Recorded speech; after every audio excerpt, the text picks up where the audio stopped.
السلام علیکم ناظرین کرام، نئی ویڈیو میں آپ کو خوش آمدید کہتے ہیں۔ اس وقت پورے پاکستان میں دو ہی خبریں ہیں، ایک یہ کہ قاضی جا رہا ہے اور جسٹس منصور علی شاہ کا نوٹیفیکیشن کسی بھی وقت آ سکتا ہے۔ ایون اب سے تھوڑی دیر پہلے خواجہ آصف نے بھی کہا کہ کوئی رولا نہیں ہے، جسٹس منصور علی شاہ کا نوٹیفیکیشن جلد آ جائے گا۔ اسی طرح فاروق ایچ نائک بھی کہہ رہے تھے کہ ریٹائرمنٹ سے پہلے جسٹس منصور علی شاہ کا نوٹیفیکیشن آ جائے گا۔ لیکن خبریں اس وقت کیا ہیں؟ قاضی فائز عیسیٰ کا جو آخری سہارا ہے، اگر وہ بھی چھن گیا ہے تو یہ کہنا غلط نہیں ہوگا۔ اب حکومت اس وقت ڈری یا گھبرائی ہوئی کیوں ہے؟ حکومت قاضی صاحب کو روکنے سے زیادہ جو آنے والے چیف جسٹس ہیں جسٹس منصور علی شاہ، ان کے حوالے سے کچھ گارنٹیز چاہتی ہے۔ مثال کے طور پر خواجہ آصف نے رات عاصمہ شیرازی کے پروگرام میں کہا کہ اکتوبر کے اندر الیکشن آڈٹ کا خدشہ موجود ہے، اس کے ہمیں کبھی اشارے ملے ہیں۔ میری دعا ہے یہ لڑائی آگے نہ بڑھے، معاملات انتہائی سنگین ہو سکتے ہیں۔ اب اس شخص کی عقل کا آپ اندازہ کریں، انہیں کس بات کا ڈر ہے؟ انہیں تو خود کہنا چاہیے کہ الیکشن کا آڈٹ کریں، اس میں کیا قباحت ہے؟ ملک میں ایک جو فساد جاری ہے، پی ٹی آئی کہتی ہے کہ دھاندلی ہوئی ہے، وہ ختم ہو۔ آپ کے دل میں کیا کوئی چور ہے؟ یا قاضی صاحب کے ہوتے ہوئے کوئی آپ کو گارنٹی دی گئی تھی کہ آپ کے الیکشن کا آڈٹ نہیں ہوگا، اور اب آپ وہی گارنٹی جو ہے وہ جسٹس منصور علی شاہ سے چاہتے ہیں، اور اس بات کا خدشہ موجود ہے کہ الیکشن کا آڈٹ ہو سکتا ہے؟ پھر بلاول بھٹو زرداری وہ انٹرویو دے رہے تھے مہر بخاری کو دنیا نیوز پر، اور جہاں بہت ساری باتیں کی، اس میں سے ایک بات یہ بھی کی کہ وہ نہیں سمجھتے کہ جسٹس منصور علی شاہ باقی ججز کو کنٹرول کر سکیں گے۔ کیا چیف جسٹس آف پاکستان کی یہ آئینی ذمہ داری ہے کہ وہ باقی ججز کو کنٹرول کرے؟ آپ چاہتے کیا ہیں؟ جس طرح سے قاضی فائز عیسیٰ اسلام آباد ہائی کورٹ کے ججز کے عملے کو لے کر چلے یا اپنی چیزوں کو لے کر چلے، ججز کا کام تو کنٹرول کرنا ہے ہی نہیں۔ سپریم کورٹ کے تمام ججز برابر ہوتے ہیں، اور وہ خواہ وہ آخری اپوائنٹمنٹ ہو یا چیف جسٹس خود ہوں، کوئی سینئر جونیئر کا تصور وہاں موجود نہیں ہوتا۔ تو اب پیپلز پارٹی یہ گارنٹی کیوں چاہ رہی ہے؟ اصل اسی حوالے سے دو خبریں ہیں جو ان کے لیے پریشانی کا باعث ہیں۔ ایک تو قاضی صاحب کے سہارے سے متعلق، اور دوسری شرائع دستور والی خبر۔ ہوا یہ کہ آج پورے ٹی وی چینلز پر خبریں چلوائی گئیں کہ دیکھیں جی، مولانا فضل الرحمان مان گئے ہیں، اور مولانا فضل الرحمان کی تجاویز حکومت نے مان لی ہیں، اور جلد ہی اجلاس بلایا جا رہا ہے۔ میں نے آپ کو یہ پہلے بھی بتایا تھا، مولانا نے ایوان صدر میں وہی جواب دیا ہے کہ یہ ترامیم مائنس قاضی فائز عیسیٰ ہی ممکن ہے، اور یہ بھی اطلاعات ہیں کہ انہوں نے یہ بھی کہا کہ اگر آئینی ترامیم پر آپ سارے لوگ سنجیدہ ہیں اور بات کرنا چاہتے ہیں تو آپ آنے والے چیف جسٹس منصور علی شاہ کا نوٹیفیکیشن جاری کریں، اور اس کے بعد آپ میرے پاس آ جائیں، ہم بیٹھ کر اس پر بات کر سکتے ہیں۔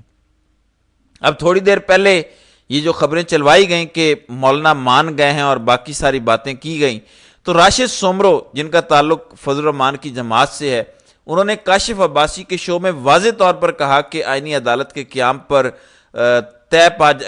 پر جو ماننے والی خبریں ہیں وہ درست نہیں ہیں۔ یعنی ان کے مطابق یہ جو خبریں چلوائی جا رہی ہیں کہ مولانا مان گئے ہیں اور معاملات طے پا گئے ہیں، یہ خبریں درست نہیں ہیں۔ اب دوسری خبر سن لیں۔ دوسری خبر میں نے آپ کو دی تھی پچھلی ویڈیو میں کہ اسپیکر قومی اسمبلی اور پنجاب اسمبلی کے اسپیکر نے الیکشن کمیشن کو خط لکھا ہے اور کہا ہے کہ آپ کیوں نہیں فیصلہ کرتے مخصوص نشستوں کا، اور آپ ہمیں مخصوص نشستیں کیوں نہیں دے دیتے؟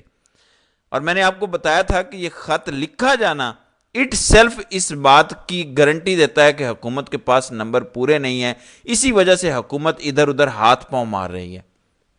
اگر قومی اسمبلی کا نمبر پورا ہے بھی تو سینٹ والا نمبر کسی بھی لحاظ سے پورا دکھائی نہیں دے رہا۔ ایک تو یہ ہو گیا۔ دوسری خبر اب کیا ہے؟ الیکشن کمیشن بھی تو کور کر رہا تھا سپریم کورٹ کو۔ سپریم کورٹ ہاتھ رکھتی ہے، سپریم کورٹ سے مراد قاضی فائز عیسیٰ اور ان کے ہم خیال ججز ہیں کہ الیکشن کمیشن کی عزت کریں، الیکشن کمیشن آئینی ادارہ ہے۔ الیکشن کمیشن بے شک پورے الیکشن کا بھٹا ہی بٹھا دے۔ قاضی نے اور الیکشن کمیشن نے مل کر جس طرح کی دھاندلی الیکشن میں کی ہے، اس کی مثال پاکستان کی تاریخ میں نہیں ملتی۔ وہ جو خط تھا اس پر اطلاعات یہ آئیں کہ کل الیکشن کمیشن نے اجلاس بلا لیا اور وہ کوئی فیصلہ کرے گا، اور میں نے آپ کو بتایا تھا کہ الیکشن کمیشن اس پر کوئی فیصلہ کر ہی نہیں سکتا، کیونکہ وہ آلریڈی سپریم کورٹ سے رجوع کر چکا ہے، اور اس نے سپریم کورٹ سے کہا ہے کہ آپ کا بھی ایک فیصلہ موجود ہے اور پارلیمنٹ کا ایکٹ بھی موجود ہے، تو ہم نے کس پر عمل درآمد کرنا ہے، ہمیں اس بارے میں وضاحت کریں۔ لیکن جب بات نہیں بنی تو شرائع دستور پر جو بہت ساری ایکسٹینشنز کے امیدوار ہیں، اس میں دو لوگ تو سر فہرست ہیں، ایک تو خود قاضی فائز عیسیٰ ہیں اور دوسرے سکندر سلطان راجہ کو بھی آئینی ترامیم میں نوازا جانا تھا۔ تو الیکشن کمیشن کے حوالے سے آج ایک اعلامیہ جاری ہوا اور کہا گیا کہ الیکشن کمیشن کا کل کوئی اجلاس منعقد نہیں کیا جا رہا۔ یہ اطلاعات کے اجلاس ہو رہا ہے، یہ بالکل بے بنیاد اور غلط ہیں۔ یعنی اب مولانا کی جماعت بھی انکار کر رہی ہے، اور اس کے بعد اگر الیکشن کمیشن کہہ رہا ہے کہ ہم بھی کل اجلاس نہیں کر رہے، تو بات تو ٹیکنیکلی فارغ ہو گئی۔ وہ کیسے؟ اب دیکھیے کہ یہ ہفتہ ختم ہوگا 13 تاریخ کو، اور ان دنوں میں اجلاس کا کوئی امکان موجود نہیں ہے، 9، 10، 11 اور 12 کو، اور 14 کو اسلام آباد میں چھٹی ہے۔ اس کی وجہ کیا ہے کہ 15 اور 16 کو آپ جانتے ہیں کہ ایس سی او کانفرنس ہے، 15-16 تک تو یہ پریس کانفرنس چلے گی۔ آگے اگلا ہفتہ جو ہے وہ 18 سے کام شروع کرے گا، جمعے سے، اور پھر 25 اکتوبر، یعنی ایک ہفتہ آپ کے پاس ہوگا کہ آپ نے جو بھی تماشا لگانا ہے وہ لگا لیں۔ لیکن پاکستان تحریک انصاف نے چونکہ احتجاج کی کال دے دی ہے مختلف شہروں میں نے آپ کو بتایا کہ 11، 12، 13 اور 14 ان 4 دنوں میں ملک کے مختلف حصوں میں احتجاج کیا جائے گا، لیکن اس دوران آج انہوں نے اپنی پارٹی کے جو اراکین ہیں، خاص کر ارکان قومی اسمبلی، جو لوگ ایم این ایز ہیں اور سینیٹرز، ان کو واضح ہدایات پی ٹی آئی نے جاری کی ہیں۔ بیرسٹر گوہر کی جانب سے کہا گیا ہے کہ منتخب ارکان اسمبلی کسی سیاسی اجتماع، جلسے یا ریلی میں شرکت نہیں کریں گے۔ اس کی وجہ کیا ہے؟ اس کی وجہ گرفتاری کا ڈر ہے، اور ان کو پتہ ہے کہ اگر ایسا کچھ ہوا تو پھر معاملہ ہاتھ سے نکل جائے گا، تو بہتر ہے کہ اپنے لوگوں کو ہم جانے ہی نہ دیں اور اپنے لوگوں کو محفوظ مقامات پر جو ہے وہ خفیہ رکھیں۔ اسے ہٹ کے پاکستان تحریک انصاف نے ایک بار پھر اسلام آباد جانے کا اعلان کیا ہے۔ کل علی امین گنڈا پور نے جو خطاب کیا خیبر پختونخوا اسمبلی کے اندر، ایک تو انہوں نے کل گاڑی کا نمبر بتایا کہ میں فلاں گاڑی نمبر پر پلیٹ والی گاڑی کے اوپر بیٹھ کر موٹر وے پر چڑھا، پھر ڈی پی او کا بتایا کہ ڈی پی او سے جب میں نے مدد مانگی تو اس نے کہا کہ بھائی میرے چھوٹے بچے ہیں، میری نوکری کیوں ختم کرنی؟ آپ اندازہ کریں کہ ڈی پی او خود متحد ہوتا ہے وزیر اعلیٰ کا، لیکن اس کے باوجود وہ اتنا ڈرا ہوا ہے کہ وہ وزیر اعلیٰ خیبر پختونخوا کی مدد کرنے سے معافی مانگ رہا ہے۔ تو علی امین گنڈا پور نے یہ کہا کہ آپ کہتے تھے کہ یہ کراس نہیں کر سکے گا، آپ کے سامنے اٹک وڑ گیا، کٹی پہاڑی بھی وڑ گئی، برہان انٹرچینج وڑ گیا، ڈی چوک بھی وڑ گیا۔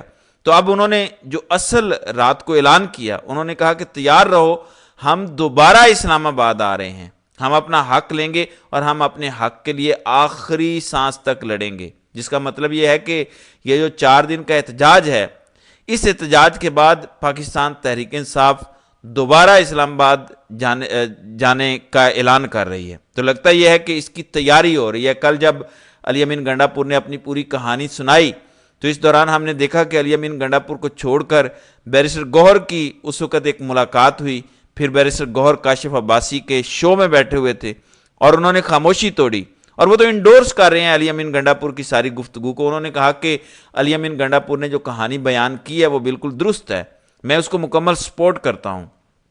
چلیں، یہ تو پاکستان تحریک انصاف کا ایک اندرونی معاملہ ہے۔ ان میں سے کچھ لوگ سوال اٹھا رہے ہیں کہ علی امین گنڈا پور کی بات ٹھیک نہیں ہے، اور کچھ لوگ ان کو سپورٹ کر رہے ہیں کہ نہیں، علی امین گنڈا پور جو بات کر رہے ہیں وہ بالکل درست ہے۔ ہاں، ایک بات ضرور ہے، علی امین گنڈا پور نے جو کچھ کہا کل ان کی جو تقریر تھی، ایک بار پھر تقریباً تمام ہی ٹی وی چینلز پر وہ براہ راست نشر کی گئی۔ ان دنوں ہم دیکھتے ہیں کہ پاکستان تحریک انصاف کی بہت کم تقاریر براہ راست نشر کی جاتی ہیں، لیکن آج ایک بار پھر علی امین گنڈا پور کی جو ہے وہ تقریر کل رات جو ہے وہ نشر کی گئی۔ تو اس کا کیا مطلب لیا جا سکتا ہے، یہ تو آنے والا وقت بتائے گا۔ پھر اس دوران ایک اور ڈیولپمنٹ یہ ہوئی ہے کہ عمران خان سے جو ملاقات پر پابندی لگائی گئی، اس کو چیلنج کیا تھا انتظار حسین پنجوتھا نے اسلام آباد ہائی کورٹ کے اندر، تو اس درخواست کو آج سماعت کے لیے مقرر کر لیا گیا ہے۔ جیسے سمن رفت جو ہے وہ آج اس پر سماعت کرنے جا رہی ہیں، کاز لسٹ بھی جاری ہو چکی ہے۔ اب دیکھنا ہے کہ آج اسلام آباد ہائی کورٹ اس پر کیا فیصلہ دیتی ہے۔ پھر توشہ خانہ 2 کے اندر بشرا بی بی کی درخواست ضمانت آج سماعت کے لیے مقرر ہے، جسٹس میاں گل حسن اورنگزیب سماعت کریں گے، اور لوگوں کا یہ کہنا ہے کہ اس کیس کے اندر بشرا بی بی کی ضمانت کے قوی امکانات موجود ہیں اگر کسی نئے کیس کے اندر ان کی گرفتاری نہ ڈال دی گئی۔ تو یہ اب تک کی اپڈیٹس ہیں، تو دیکھتے ہیں کہ آگے آگے ہوتا ہے کیا۔ تو ناظرین کرام، آپ کی اس ویڈیو کے حوالے سے کیا رائے ہے؟ آپ اپنی رائے کا اظہار کامنٹ سیکشن میں ضرور کیجیے گا۔